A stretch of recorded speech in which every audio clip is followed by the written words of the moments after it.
I'm an athlete with ADHD. Do you have tips for regulating emotions and rejection sensitivity during competitions when I have experienced bullying behavior from teammates and opponents? Yes. That's a tough one. Because athletes, if it's one population that I've recognized that have been bullied from childhood, it's a lot of athletes. And we don't realize that this bullying, unfortunately, but thankfully, creates resilience for many athletes. It's the multiple failures that they're bullied for, that they're criticized for, that they're talked about. And what I recommend for that athlete is to continue to practice your mindset, continue to incorporate, or if you are, incorporate affirmations. Understand that you are there for a reason, that you've accomplished that goal and your team wants you. No one, not you, just your skill level, but it took mentation to get you there. A good, healthy, strengthened mental processing or conditioning that helped get you there.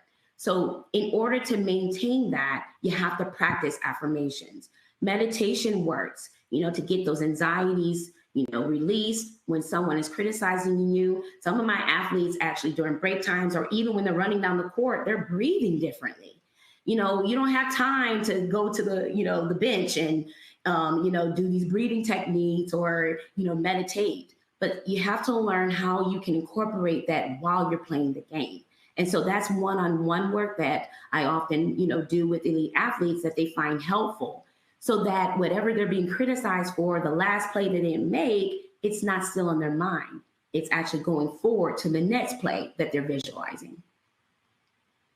Okay. Another question is, how can athletes keep focused when our bodies start to hurt and we're so tired? How can we dig deep to stay on track? Yeah. Getting back in the game when you're tired is very difficult. That's why the Florida Gators created Gatorade.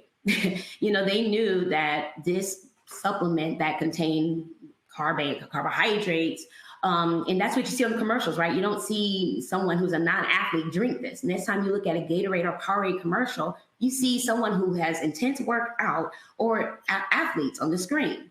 So, you want to do that with physical. You want to understand that some of your tiredness is because of physical tiredness. Your body just feels in pain, it's tired. Sometimes, replenishing what has been lost from working out can help. But we also know that part of conditioning, practicing it, right?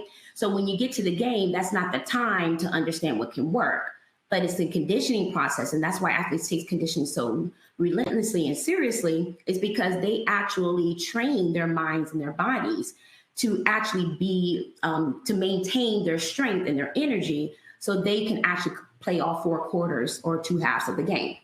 And so I do recommend a good sleep regimen. I know that's not necessarily the case all the time that you can afford yourself, but make sure that when you do sleep, that you're sleeping well. Create an environment that's going to allow you to sleep well. Sleeping is underestimated, undermined how important it is, and it affects every single thing that we do. But particularly for athletes, it is a part of replenishing. When we sleep, we heal. When we sleep, we gain energy. So sleep is important. And the other factors we mentioned in the slide today, eating, right, and conditioning are also important as well.